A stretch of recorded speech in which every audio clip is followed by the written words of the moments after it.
Una po sa ating mga balita, naging matagumpay ang ginanap na ika-22 ASEAN Summit sa bansang Brunei Darussalam. Nitong Huwebes sa pagbabalik ng Pangulong Aquino mula sa summit, kanyang inihayag ang kahalagahan nito para sa pagpapatatag ng bilateral relations ng mga bansang sakop ng ASEAN region. Balikan natin ang ulat ni Rocky Ignacio.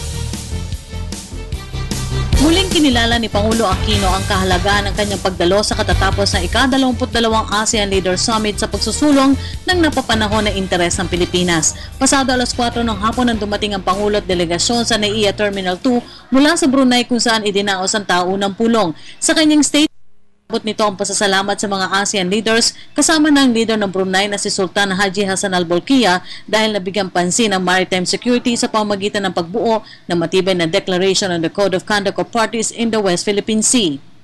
Nakapaloob sa chairman's statement sa katatapos na summit ang panawagan ng lahat ng ASEAN leaders na resolbahin ang usapin sa West Philippine Sea sa mapayapang paraan. Kasama na dito ang patuloy ang ugnayan ng ASEAN sa China para sa implementasyon ng Declaration on the Code of Conduct of Parties in the South China Sea sa ilalim ng pangkalahatan at epektibong paraan. Nauna nang nagpaabot ng pagkilala ang Vietnam sa mga inisyatibo ng Pilipinas kaugnay ng usapin.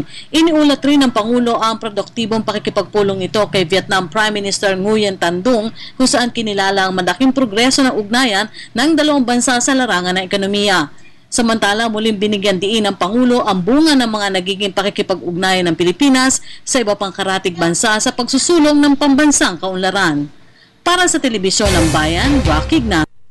Samantala, sa kaugnay naman na balita, pinapurihan naman ni Pangulong Aquino ang mga lider ng ASEAN matapos ang ikonsiderang talakayin ng usapin sa West Philippine Sea. Sa ginanap na ika-22 Summit sa Brunei, nagpasalamat ang Pangulo sa pagkilala ng mga member economies hinggil sa nasabing issue. Dagdag pa ng Pangulo, ngayon lamang nabigyan ng mas higit na tuon ang nasabing usapin. Kaugnay nito, patuloy naman na isusulong ng Pilipinas ang pagbuo ng Code of Conduct sa usapin ng maritime security sa West Philippine Sea.